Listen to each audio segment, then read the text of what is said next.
ॐ सोमनाथाय नमः। ॐ मल्लिकार्जुनाय नमः। ॐ महाकालेश्वराय नमः। ॐ ओंकारेश्वराय नमः। ॐ वैद्यनाथाय नमः। ॐ भीमशंकराय नमः।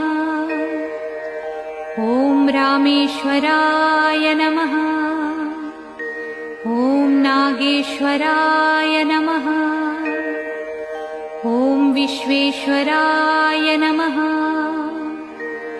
ॐ त्र्यंबकेश्वराय नमः। ॐ केदारेश्वराय नमः। ॐ भुस्मेश्वराय नमः।